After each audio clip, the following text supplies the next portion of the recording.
Population అంత వలసలు ఎక్కువ ఉండే ఈ తెనాల్లో నిజంగా గమనిస్తే పేదరికం కూడా అంత ఉంది. ఇది ఎప్పుడు మేము గమనించామంటే ఆర్య వయసుల్లో ఎవడో టచ్ చేయరు. ఎందుకంటే ఆ కులం డబ్బున్న కులం, కొంత వ్యాపారాల్లో ఉన్నారు, లక్ష్మీ కటాక్షులు అని పేరు మనకు. ఫస్ట్ టైం ఆర్య వయసుల్లో నేను ఎవరెవరికి నివాస స్థలాలు లేవో తీస్తే ఎవరైతే కొట్టలో గుమ్మస్తాలకు పనిచేస్తారో, జిలేబీ కొట్టు, లేకపోతే బజ్జీల బండి, లేకపోతే పునుగుల బండి వేసి వాళ్ళందరికీ నివాస స్థలం లేవు. ఫస్ట్ టైం తెనాల్లో 1000 మంది ఆర్య వయసులకు నివాస స్థలం ఇచ్చిన ఏకైక ఎమ్మెల్యే నేను. అసలు ఓసీల్లో కూడా షాక్ అయ్యా, కూడా చాలా వెనకబడి ఉన్నట్టుగానే షాక్ అయ్యా నేను. ఒరే బాబు ఏంద్ర పాపం ఇంతమందికి లేదా అంటే, పాపం లేదు. ఏం చేస్తాడు అంటే, అన్నయ్య బజ్జీలు బండి అన్నాయి, అన్నయ్య పునుగులు బండి అన్నాయి, అన్నయ్య జిలేబీ చేసుకుంటా ఉన్నాయి, అన్నయ్య కుట్ట గుమ్మస్తాకుంటా ఉన్నాయి, వాళ్ళందరికి ఇచ్చా. కానీ జనరల్గా అనుకుంటారు ఎస్సీ ఎస్టీలకి పేదలు వీళ్ళకే ఉండవు అనుకుంటారు. మనం తీస్తే చూడండి, ఈ డేటా అంతా వచ్చింది చూడండి. ఆర్య వయసులో లక్ష్మీ కటాక్షులు పేరు కదా వాళ్ళకి, వ్యాపారం ఎంతమంది వెనుకబడి ఉన్నారు. దాంట్లో కూడా తెనాల్ లాంటి కాస్ట్లీ ల్యాండ్ వాల్యూ ఉన్న తెనాల్లో వాళ్ళు కూడా ఒక సెంటు కొనుక్కోలేకపోయింది. కానీ చాలా చాలా ఏరియాల్లో కమ్మవారిలో ఉన్నటువంటి పేదవాళ్ళకు కూడా కొన్ని పథకాలు ఇచ్చారంటారు. ఇచ్చాం. అది మీ దృష్టికి వచ్చిందా? ఎందుకు రాదు, నేనే పెట్టించా. ఎప్పుడైతే ఎస్సీ ఎస్టీ బీసీ మైనార్టీ వర్గాలతో పాటు ఈ రాష్ట్ర ముఖ్యమంత్రి జగన్మోహన్ రెడ్డి గారు ఈబీసీ నేస్తం కింద ఎవరైతే అగ్ర కులాలు ఉన్నారో ఆ అగ్ర కులాల్లో వాళ్ళకి కూడా మనం సహాయం చేయాలంటే, మీకు ఒక చిన్న ఎగ్జాంపుల్ చెబుతాను. నేను గడపకి వెళ్ళేప్పుడు ఒక ఇంట్లో సుమారు రాత్రి 9:30 అయింది. అది అయితే ఆ ఊళ్ళో తిరుగుతూ ఉంటే ఒక 40 సంవత్సరాల నుంచి 50 సంవత్సరాల లోపు అక్కాయి అక్కడ నుంచొని ఉంది. సార్ నేను ఇంటికి రాగానే ఆ ఇంటికి అయిపోయి ఆమె దగ్గరికి రాగానే, అయ్యా శివ నీకోసం ఎదురు చూస్తున్నారా, థ్యాంక్స్ రా, ఫస్ట్ టైం గవర్నమెంట్ డబ్బులు తిన్నాము, నేను కమ్మదాన్నిరా, ఫస్ట్ టైం గవర్నమెంట్ డబ్బులు నా అకౌంట్లో పడ్డాయిరా, సంక్షేమ పథకాలకు సంబంధించిన నీకు థ్యాంక్స్ చెబుదామని నుంచున్నాను రా అంది. అంటే ఈబీసీ నేస్తం పడింది, టౌన్ రా 15 ఏళ్ళు పడింది, కంటి ఆపరేషన్ చేయించుకున్నారా ఆరోగ్యశ్రీలో 15 ఏళ్ళతో ఉన్నాయిరా. ఓకే, ఫస్ట్ టైం రా అసలు గవర్నమెంట్ డబ్బులు తింటాం మేము. అంటే నేను ఎందుకు ఈ మాట చదువుతున్నానంటే, ఒక కమ్మ కమ్యూనిటీలో కూడా తెలుగుదేశం పార్టీ లేకపోతే చంద్రబాబు నాయుడు లేకపోతే ఇంకొకళ్ళు కమ్మ అని చెప్పుకున్నా,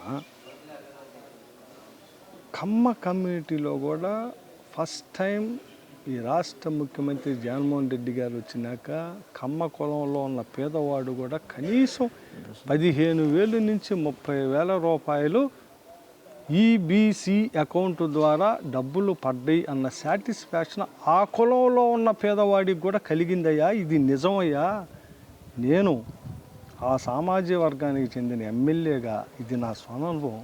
నేను చందమామ కథ చెప్పటల్లా, చందమామ కథ కాదు, ఇది వాస్తవం. ఎందుకో ఎంత వాస్తవం తెలుసా, ప్రతి గడపకి తిరిగినవాడిని. ఈ తెనాలి నియోజకవర్గంలో ఉన్న 2,64,000 మంది ఓటర్ని ప్రతి ఇంటికి, ఆ ఇంటికి గడప ఎక్కా, ఆ ఇంటికి గడప దిగా, వాళ్ళ సాధక బాధకాలు వాళ్ళు చెప్పిని, ఈ ప్రభుత్వం ద్వారా పొందిని పొందలేని అలా కష్టం అన్నీ విన్నవాడిని, అన్నీ తెలిసినవాడిని, అన్నీ నా ద్వారా తెలుసుకున్నవాడిని, చెప్పుకున్నాళ్ళు, నాకు చెప్పుకున్నాళ్ళు. అలాంటిది సిచ్యువేషన్ ఇంతాక నేను చెప్పాను, ఒక అక్కాయి అక్కడ నుంచొని నాకు థ్యాంక్స్ చెప్పడం కోసం నుంచుంది. చూడండి, అంటే నేనేమంటున్నానంటే, ప్రభుత్వం సంక్షేమం ఇచ్చే దాంట్లో, ఆదుకునే దాంట్లో ఎక్కడా కూడా డీవియేషన్ చేయాల. అది ఎస్సీ ఎస్టీ బీసీ మైనార్టీ, వాళ్ళు వెనకబడ్డ కులాలు వాళ్ళకి బాగా చేయాల్సిందే ఏ ప్రభుత్వం అయినా.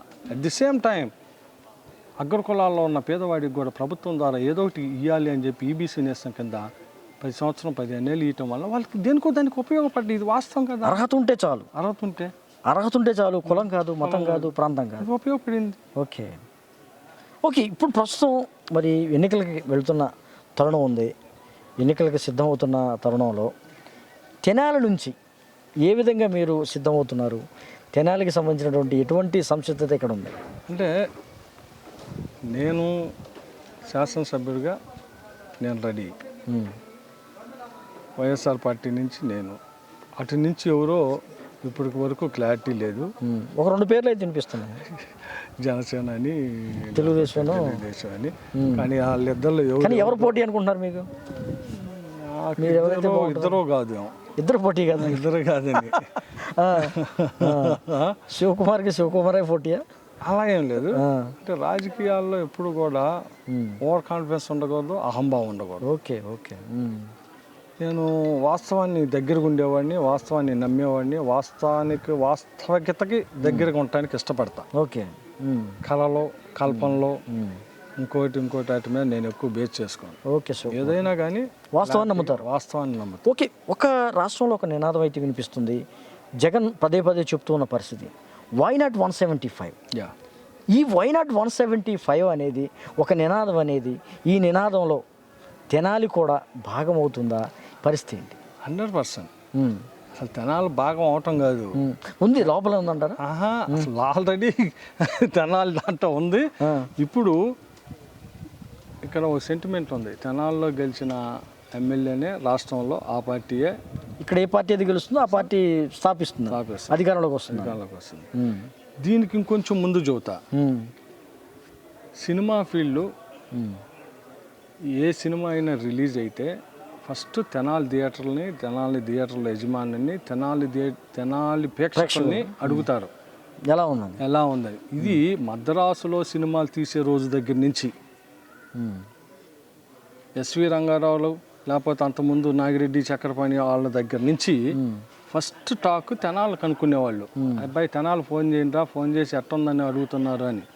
తెనాల్లో సినిమా హిట్ అన్నారు అంటే హిట్, తెనాల్లో పట్టు అన్నారంటే పట్టు, రాష్ట్ర వ్యాప్తంగా పట్టు అయ్యేది.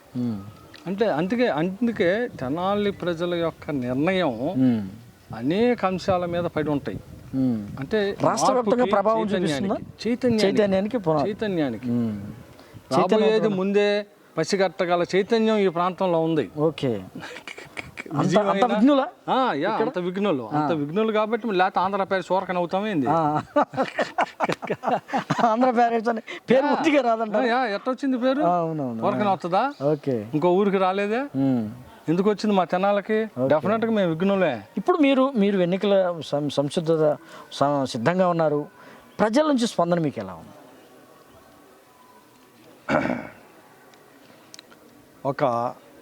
ఎవరైనా ఒక ఫ్యాన్స్ వాళ్ళు ఉంటే, సినిమా ఫ్యాన్స్ వాళ్ళు, ఆ సినిమా హీరో కొబ్బరికాయ కొట్టి ఈరోజు ముహూర్తం స్టార్ట్ చేస్తే మళ్ళీ గుమ్మడికాయ కొట్టి సెన్సార్ సర్టిఫికేట్ తీసుకొని సినిమా ఎప్పుడు రిలీజ్ అయిద్దని ఎదురు చూస్తారు. అది ఫ్యాన్స్ వరకు చూస్తారు, ఆ హీరో అభిమానులు. ఈరోజు రాష్ట్రంలో పేదవాడు, మధ్యతరగతివాడు, సంక్షేమం తీసుకున్నాడు మొత్తం కలిపి సుమారు 80% మంది జనం ఎలక్షన్ నోటిఫికేషన్ ఎప్పుడు వస్తుంది, ఎలక్షన్ డేట్ ఎప్పుడు వస్తుంది, ఎలక్షన్ డేట్ రాగానే ఎలక్షన్ డేని వెళ్ళి బాక్సులు బద్దలు కొడటానికి రెడీగా ఉండాలి. ఇప్పుడు తెనాలి ప్రజలు డేటు ఎప్పుడు వస్తుందా ఎలక్షన్ డేట్ అని చూస్తున్నారు. ఓకే. ఇన్నిసార్లు జగన్మోహన్ రెడ్డి గారు చెప్పారు, 126 సార్లు నేను బటన్ నొక్కాను, 2 బటన్లు నాకు నొక్కమంటే ఆ 2 బటన్లు నొక్కటం కోసం డేట్ కోసం ఎదురు చూస్తున్నారు. ఎప్పుడు జగన్మోహన్ రెడ్డికి 2 బటన్లు నొక్కుదామా అని ఓకే చూస్తున్నారు. ఇది వాస్తవం. ఓకే. ఇదే జరగబోయేది.